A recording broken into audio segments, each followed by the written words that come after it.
he broken this ceasefire. He killed our people, and he didn't exchange prisoners. We signed the exchange of prisoners, but he didn't do it. What kind of diplomacy, JD, you are speaking about? What do you mean? I'm talking about the kind of diplomacy that's going to end the destruction of your country. Yes, but if you Mr.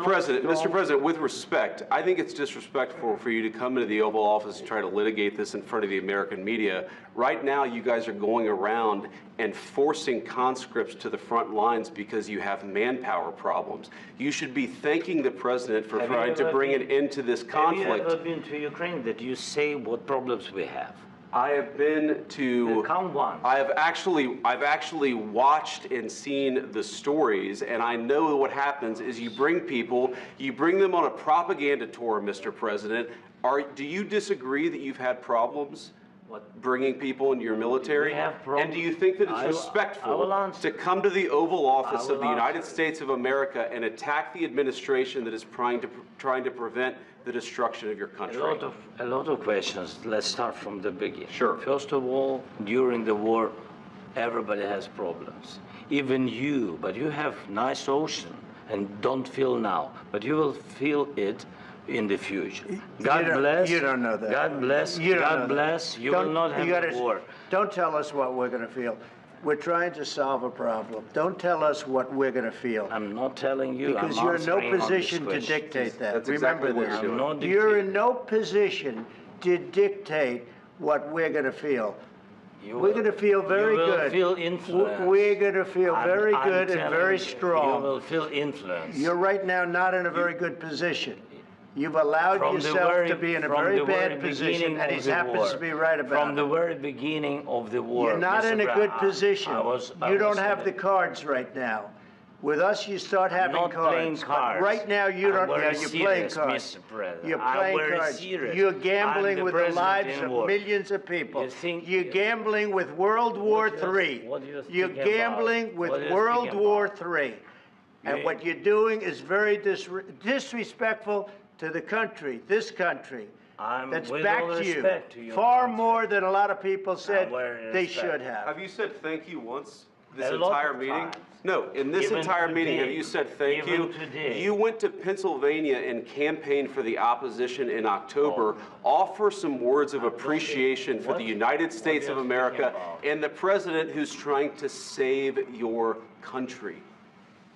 Please, you think that if you will speak very loudly about the war, you can... He's not speaking loudly. He's not speaking loudly. Your country is in big trouble. Can I answer? Wait a minute. No. You've done a lot of talking. Your country is in big trouble. I know. You're not winning. You're not winning this. You have a damn good chance of coming out okay because of us. Mr. President, we are staying in our country, staying strong from the very beginning of the war. We've been alone, and we are thankful. I said thanks you haven't been in this alone. cabinet, you and haven't not been only alone. in this cabinet. We gave you, through this stupid president, $350 billion.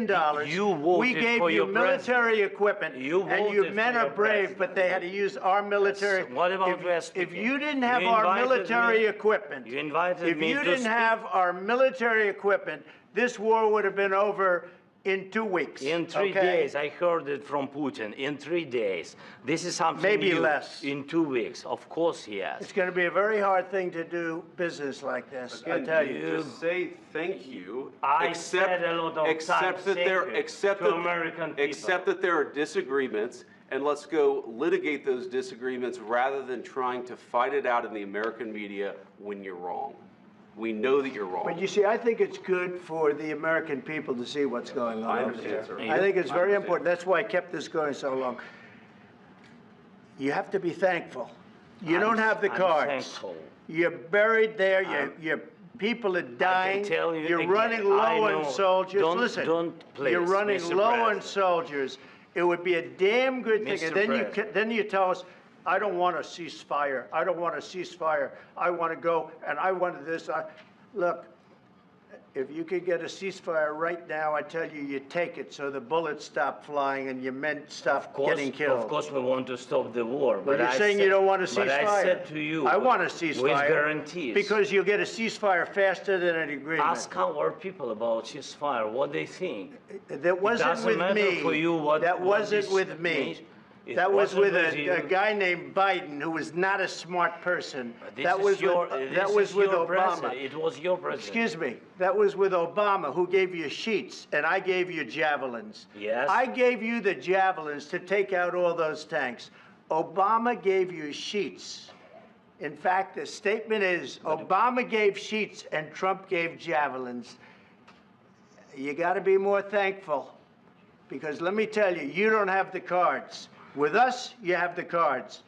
But without us, you don't have any cards. One more question to Mr. Vice President.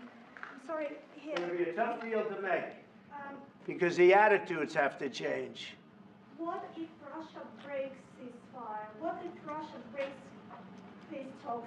What do you do then? I understand that it's a heated conversation right now. What are you saying? She's asking, what if Russia breaks the ceasefire? What if anything? What if a bomb drops on your head right now? Okay? What if they broke it? I don't know. They broke it with Biden, because Biden, they didn't respect him. They didn't respect Obama. They respect me. Let me tell you, Putin went through a hell of a lot with me. He went through a phony witch hunt where they used him and Russia. Russia. You ever hear of that deal? That was a phony Hunter Biden, Joe Biden scam. Hillary Clinton, Shifty Adam Schiff. It was a Democrat scam. And he had to go through that. And he did go through it. We didn't end up in a war. And he went through it. He was accused of all that stuff. He had nothing to do with it. It came out of Hunter Biden's bathroom. It came out of Hunter Biden's bedroom. It was disgusting. And then they said, oh, the laptop from hell was made by Russia, the 51 agents. The whole thing was a scam. And he had to put up with that. He was being accused of all that stuff. All I can say is this. He might have broken deals with Obama and Bush, and he might have broken them with Biden. He did, maybe. Maybe he didn't. I don't know what happened. But he didn't break them with me. He wants to make a deal. I don't know if you can make a deal. The problem is I've empowered you to be a tough guy. And I don't think you'd be a tough guy without the United States. And your people are very brave. But you're either going to make a deal or we're out. And if we're out, you'll fight it out. I don't think it's going to be pretty, but you'll fight it out. But you don't have the cards. But once we sign that deal, you're in a much better position. But you're not acting at all thankful. And that's not a nice thing. I'll be honest, that's not a nice thing. All right, I think we've seen enough. What do you think? Huh? This is going to be great television, I will say that. All right. We'll see what we can do about putting it together. Thank you. Guys, let's go. Guys, come on, let's go. We'll see. I don't know. All right, guys.